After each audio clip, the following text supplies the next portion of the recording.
Everyone, welcome back to our weekly market outlook. This is for the 14th of April 2025.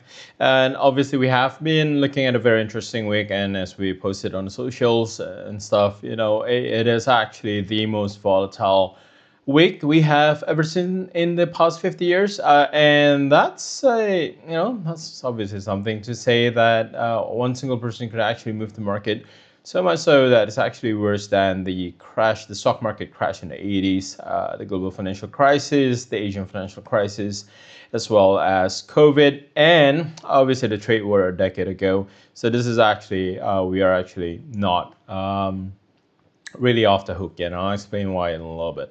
All right, let me just go through a couple of stuff last week here. Obviously, the inflation number, and if we take a look at the CPI and the PPI numbers, obviously this is good, right? It's supposed to be good for the U.S. economy. It's supposed to bring back risk assets into the market. Obviously, no one actually cares what's going on with the inflation at this point in time, because all these numbers are numbers before the tariff hits. So it's kind of useless at this point in time. It's not really a good indication for anything, and pretty much everyone in the market kind of ignores, even though there's a huge drop in the inflation numbers in the US, no one really cares. Now, preliminary UOM consumer sentiment, this is actually very important. We have been looking at this since February, and we have seen the number kind of fall down very significantly ever since February happens, after Trump's inauguration and whatnot. We have seen this number kind of crash down a lot, and every single month it actually posted below consensus. And very similarly this month as well, the market was expecting a drop from 57 to 54. We printed 50.8. This is actually very significant, and also the inflation expectations has jumped up significantly as well, from 5% last month to now 6.7%. So it doesn't say a lot of positive in the market as well. Now, obviously, before we go on to explaining this week, I just want to briefly explain what happened last week very quickly. So we had, Liberation Day, of course, that was 2 weeks ago, and then, reciprocal tariffs here and there. You got China retaliating, everyone else not retaliating. So the U.S. can just say, it does seem like Trump is saying, oh, you know what, we plan everything.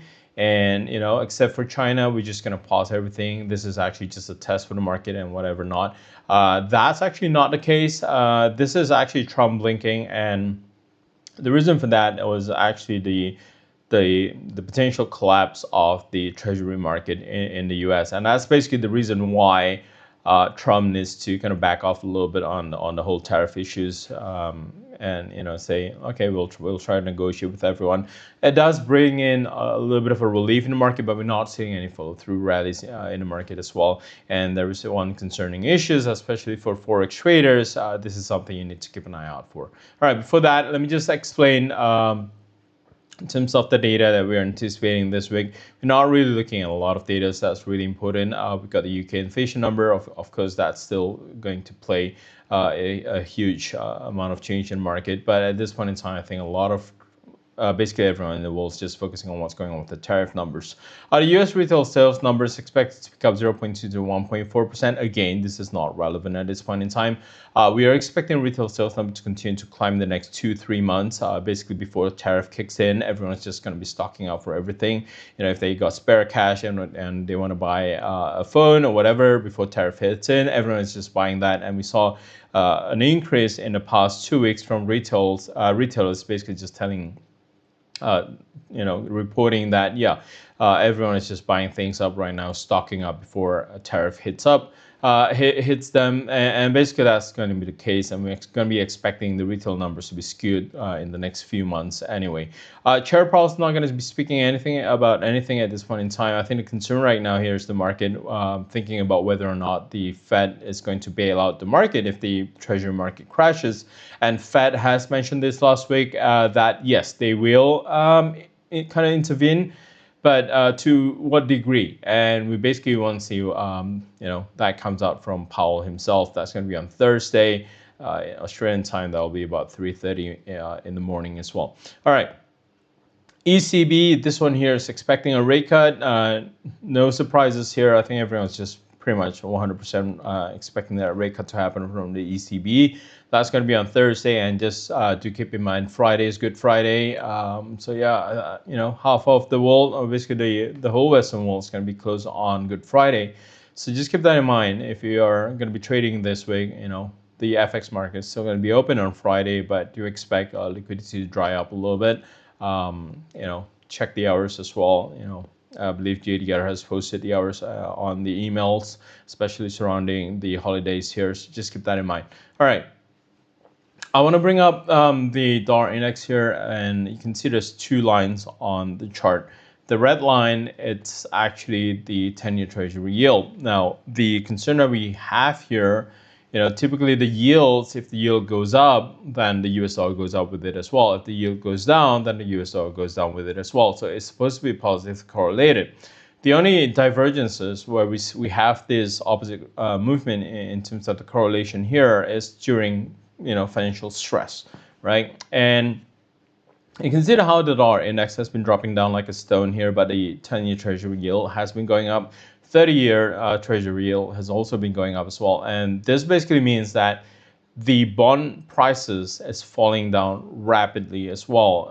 That's not supposed to be the case if there's a concern in the market, and if the US dollar is going to act as a safe haven, then yields supposed to go down. Bond prices goes up, the dollar can go down, right? If the US dollar goes down, the yield should go down with it as well. If the yield goes up, the US dollar should be going up with it as well. That is an example of how either the bond market or the US dollar functions as a safe haven, and obviously no one is looking at that. Everyone's just selling off the bond market and also the US dollar. So the US economy right now is not viewed as a safe haven. So we are looking at a little bit of a disconnect here. And the only time you see that kind of disconnect is when the world kind of faces that financial crisis, because it is going to put a lot of stress into the market. Not a lot of traders knows, but behind the equity market, behind the forex market, what creates the liquidity? It's actually the treasury market. It's the debt market.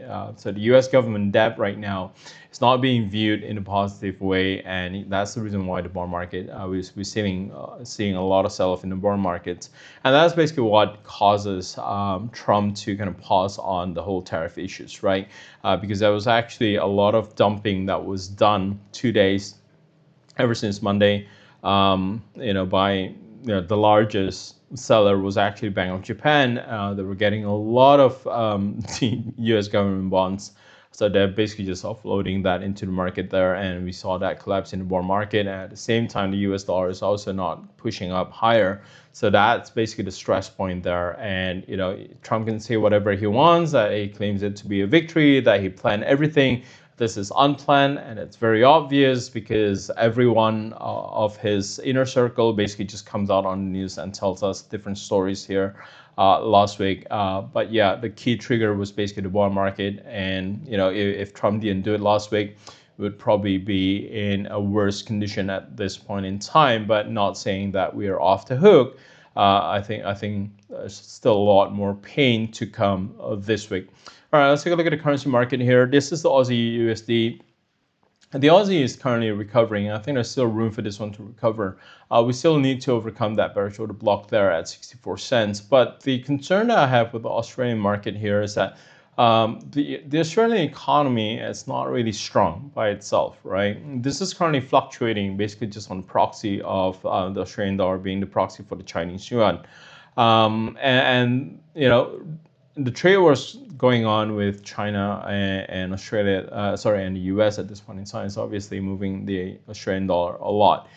This is likely going to be the case here. I think we're going to be looking at a potential for the US dollar to kind of weaken a little bit. But again, if the Chinese market and reaction is not positive, if everyone is starting to lose confidence in the Chinese economy as well, that could actually backfire onto the Aussie USD. So this one here, there's a lot of concern here, but I think the Australian dollar could still strengthen a little bit just on the back of a weaker US dollar. But just keep it in mind. But if the Chinese government, I believe Xi Jinping is going to be starting his Southeast Asia tour to kind of gather support around Southeast Asia, to kind of join in with China and help, counter whatever Trump is trying to do. But if that doesn't work out, it could actually have a negative impact onto the Chinese economy as well, and that would actually influence the movement on the Aussie USD. So the Aussie USD here, for now, we're still looking at a potential for this one to recover, potentially beyond 64 cents on the back of a weaker US dollar. But obviously, if China gets affected by it, if we see everyone's panicking in the Chinese market, then yeah, it would actually have a negative impact onto the Australian dollar as well. Now the euro, again, we're looking at a very different scenario. Euro, we have been talking about the euro for 2 weeks now, and we say turning point was actually at the end of March there. We actually put it on the outlook at the end of March that we were looking for the euro to continue to push up higher. And obviously, this is the clear winner at this point in time. The euro has pushed beyond 2023 high and resistance. And right now, we are currently looking at 2022 high and resistance there. That's at key psychological level of 1.15, and there is room to go. Stochastic still has a lot of room to go. The RSI, it's well above 70 at this point in time. Very strong trend. We're not looking at any weakness in the Euro USD. Any pullbacks at this point in time is probably going to be limited to 1.10. I don't even expect this one to drop all the way down to 1.109. We might actually bounce off just right around the pivot around 1.12. But yeah, intra-week, if you see an opportunity on the pullback here, if we see market creating a little bit of a floor around 1.12 or 1.11, that is a good indication to continue to go long on the Euro USD. I'm not looking at any weakness at all on the Euro USD at this point in time. And one of the main reasons is the sell-off in the US bond market. Everyone's just jumping the US bond market to go to German's bond market. So, that's really what's supporting the Euro at this point in time. All right, Sterling here, we did say that Sterling could actually go down a little bit more. It did correct itself to 1.27, but for now, I think it has bounced off. And what's more interesting here is the RSI actually bounced off the 40. So this is a very strong indication that it maintains the upward momentum. And the stochastics has also bounced off that 20 level. It didn't actually cross down below 20. So very strong signs here on the sterling. Obviously, this is the weaker currency amongst the two between the euro and the sterling here. But yeah, for sterling, there's still more resistances. We're still currently looking at 1.32 and 1.33 as potential resistance on the sterling. All right, lastly, we have the dollar Japanese yen. And dollar Japanese yen, again, this was the main trigger that we talked about 2 weeks ago that I say, I don't have a lot of faith in the US dollar. And that was because on the dollar Japanese yen itself. And, the dollar yen at this point in time, it's very clear. We have a clear reason why the US dollar is not the safe haven currency. That's not going to push the dollar yen up anytime now. And everyone's just running to Japanese yen, Swiss franc, gold as a safe haven, as well as the German bunds there in terms of the safe haven. So right now, we are currently looking at dollar yen continuing to be pressured here.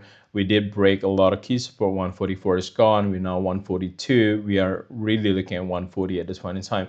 There's still room to go for this one here. Any break below 142, I think we could still unwind towards 138 on the dollar Japanese yen. Again, dollar Japanese yen, direct opposite of the Euro USD. If you see any opportunity on any pullback here, resistance at 144 and 145, if price fails at those levels, then those are actually good levels to continue to short the dollar Japanese yen. All right, so that's pretty much it for this week. Good luck with your trades and stay safe.